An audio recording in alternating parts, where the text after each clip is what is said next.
بسم اللہ الرحمن الرحیم۔ السلام علیکم۔ سیرت النبی صلی اللہ علیہ وآلہ وسلم کے حوالے سے آج قسط نمبر 12 پیش خدمت ہے۔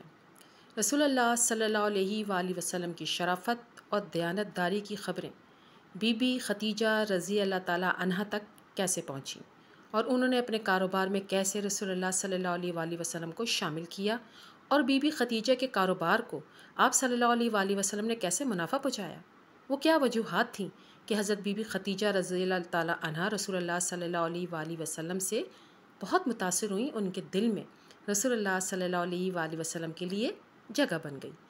ویڈیو شروع کرنے سے پہلے تمام لوگوں سے میری گزارش ہے کہ میرے چینل کو سبسکرائب ضرور کریں، لائک کریں اور شیئر ضرور کریں تاکہ باقی لوگ بھی اس ویڈیو کو سن کر سیرت النبی صلی اللہ علیہ وآلہ وسلم کے اہم گوشوں سے آگاہ ہو سکیں۔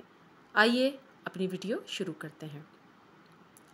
جیسے کہ پہلے بیان کر چکی ہوں کہ نبی کریم صلی اللہ علیہ وآلہ وسلم کو کم عمری میں ہی قریش والے اپنے فیصلوں میں شامل کرتے تھے، اور یہ سب آپ صلی اللہ علیہ وآلہ وسلم کی سمجھ صادق اور امین ہونے کی وجہ سے تھا۔ آپ صلی اللہ علیہ وآلہ وسلم نے زندگی میں کبھی جھوٹ نہیں بولا، نہ ہی کسی کی امانت میں خیانت کی، چاہے کسی نے آپ صلی اللہ علیہ وآلہ وسلم کے پاس اپنی کوئی رقم رکھوائی ہو یا آپ صلی اللہ علیہ وآلہ وسلم کسی کے پاس کام کر رہے ہوں، اپنا کام ہمیشہ دیانت داری سے کیا۔ آپ صلی اللہ علیہ وآلہ وسلم کی یہ شہرت مکے کی ایک امیر خاتون کے پاس بھی پہنچ گئی، جن کا نام ختیجہ بنت خویلد تھا، جو کہ بنو اسد کے قبیلے سے تھی، اور نبی کریم صلی اللہ علیہ وآلہ وسلم بنو ہاشم سے تھے۔ بنو اسد اور بنو ہاشم دونوں قبیلے کی ایک ہی پیڑھی سے تھے، جو کہ قصی ابن کلاب سے جا کر ملتی تھی۔ بس ختیجہ کے آباء و اجداد میں کچھ چھٹی یا ساتویں پشت میں جا کر ملتے تھے۔ ختیجہ بنت خویلد ابن اسد ابن عبدالعزیٰ ابن قصا ابن کلاب، جبکہ نبی کریم صلی اللہ علیہ وآلہ وسلم ابن عبداللہ ابن عبد المطلب ابن ہاشم ابن عبد المناف ابن قصی ابن کلاب تھے۔ حضرت ختیجہ کے بارے میں جاننا بھی ہمارے لیے اتنا ہی اہم ہے جتنا نبی کریم صلی اللہ علیہ وآلہ وسلم کے بارے میں، کیونکہ نبی کریم کا فرمان ہے کہ اس دنیا کی تاریخ میں بہت سے مرد ایسے گزرے ہیں جو کہ اخلاق اور کردار میں بہت اعلیٰ تھے، لیکن خواتین میں صرف 4 ایسی ہیں: ختیجہ رضی اللہ تعالیٰ عنہ، مریم بنت عمران رضی اللہ تعالیٰ عنہ، آسیہ رضی اللہ تعالیٰ عنہ فرعون کی بیوی تھیں جو، اور فاطمہ بنت محمد رضی اللہ تعالیٰ عنہ۔ یہ صحیح مسلم کی حدیث ہے۔ حضرت بی بی عائشہ رضی اللہ تعالیٰ عنہ فرماتی ہیں کہ ختیجہ رضی اللہ تعالیٰ کی بہن حالہ بنت خویلد رضی اللہ تعالیٰ عنہ نے ایک مرتبہ رسول اللہ صلی اللہ علیہ وآلہ وسلم سے اندر آنے کی اجازت چاہی، تو آپ کو حضرت ختیجہ کی اجازت لینے کی ادا یاد آ گئی۔ آپ صلی اللہ علیہ وآلہ وسلم چونک اٹھے اور فرمایا، اللہ، یہ تو حالہ ہیں۔ حضرت بی بی عائشہ نے کہا کہ مجھے اس پر بڑی غیرت آئی۔ میں نے کہا، آپ صلی اللہ علیہ وآلہ وسلم قریش کی کسی بوڑھی کا ذکر کیا کرتے ہیں جن کے مسوڑوں پر بھی دانتوں کے ٹوٹ جانے کی وجہ سے صرف سرخی باقی رہ گئی تھی، اور جسے مرے ہوئے بھی ایک زمانہ گزر چکا ہے۔ اللہ تعالیٰ نے آپ کو اس سے بہتر بیوی دی۔ یہ صحیح بخاری کی حدیث ہے۔ حضرت ختیجہ قریش کے ایک بہت ہی مشہور خاندان سے تھی۔ آپ کے بھائی قریش میں بہت مشہور تھے۔ ایک بھائی جن کا نام العوام تھا، جو کہ زبیر ابن العوام کے والد تھے، جبکہ آپ رضی اللہ تعالیٰ عنہ کے ایک بھائی حزام، جو کہ حکیم ابن حزام کے والد تھے۔ زبیر ابن العوام اور حکیم ابن الحزام رضی اللہ تعالیٰ عنہ دونوں صحابی تھے۔ نبی کریم صلی اللہ علیہ وآلہ وسلم سے شادی سے پہلے بی بی ختیجہ کی 2 شادیاں ہوئی تھیں، اور آپ رضی اللہ تعالیٰ عنہ دونوں بار بیوہ ہوئیں۔ آپ کی پہلی شادی عتیق ابن عائد المخزومی کے ساتھ ہوئی، جن سے ان کی اولاد ہوئی۔ کچھ کا خیال ہے کہ ایک بیٹا تھا، کچھ کا خیال ہے کہ زیادہ بچے تھے۔ کچھ عرصے بعد آپ کے شوہر کا بھی انتقال ہو گیا۔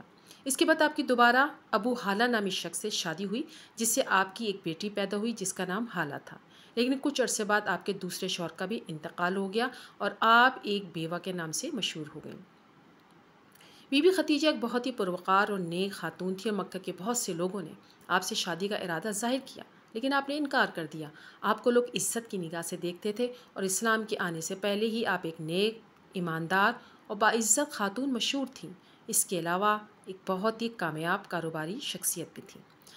آپ کا کاروبار بہت ہی پروقار انداز میں کیا کرتی تھیں، جس سے نہ ہی آپ کی شائستگی اور وقار میں کوئی کمی آتی۔ باوجود ایک کاروباری شخصیت ہونے کے، آپ مردوں کے ساتھ اٹھنا بیٹھنا پسند نہیں کرتی تھیں، اور کبھی بھی کسی نے آپ کے کردار کے بارے میں کبھی کچھ غلط نہیں بولا۔ اب اس خاتون کے بارے میں کچھ ایسا تھا کہ لوگ 2 بار بیوہ ہو جانے کے باوجود آپ کو عزت دیتے تھے۔ آپ بہت ہی باشعور اور ذہین خاتون تھیں۔ بی بی ختیجہ ایک امیر خاتون بھی تھیں اور بعض اوقات لوگ اس بات کا فائدہ اٹھاتے تھے کیونکہ آپ خود قافلوں کے ساتھ نہیں جاتی تھیں بلکہ اپنا کاروباری سامان کسی کی نگہبانی میں بھجواتی تھیں، جن کے ساتھ آپ کاروباری معاملات یعنی نفع کی شرح طے کر لیتی تھیں۔ اب آپ کو جس کو بھی اپنا پیسہ یا سامان دے کر بھیجتی وہ دھوکہ کرتا یا خود زیادہ نفع رکھتا اور آپ کو کم دیتا، بعض اوقات تو نقصان ظاہر کر دیتا، کیونکہ ان دنوں حساب کتاب کا نظام اتنا معظم منظم نہیں تھا جتنا کہ آج کل۔ محمد صلی اللہ علیہ وآلہ وسلم کی ایمانداری اور سچائی کے قصے بی بی ختیجہ کے پاس بھی پہنچ گئے، اور یہ کیسے پہنچے؟ حضرت ختیجہ کی ایک بہن تھی جن کا نام بھی حالہ تھا۔ ان کو اپنے بھیڑ بکریوں کی دیکھ بھال کے لیے ایک نوجوان کی ضرورت تھی، سو انہوں نے نبی کریم صلی اللہ علیہ وآلہ وسلم کے بارے میں سنا۔ حالہ نے نبی کریم صلی اللہ علیہ وآلہ وسلم سے اس کام کے لیے کہا، آپ راضی ہو گئے اور اپنے ایک ساتھی کے ساتھ جس کا نام معلوم نہیں، حالہ بنت خویلد کی بکریوں کے ساتھ جانے لگے۔ اس طرح جب اجرت لینے کا وقت آیا تو آپ صلی اللہ علیہ وآلہ وسلم نے اپنے ساتھی سے کہا کہ تم ہی میری اجرت لے آنا۔ آپ صلی اللہ علیہ وآلہ وسلم اپنی شرم و حیا کی وجہ سے نہیں گئے۔ حالہ کو یہ بات بڑی عجیب لگی اور وہ آپ صلی اللہ علیہ وآلہ وسلم کی شرم و حیا سے بہت متاثر ہوئی اور اس طرح اس کا ذکر اپنی بہن ختیجہ سے کر دیا۔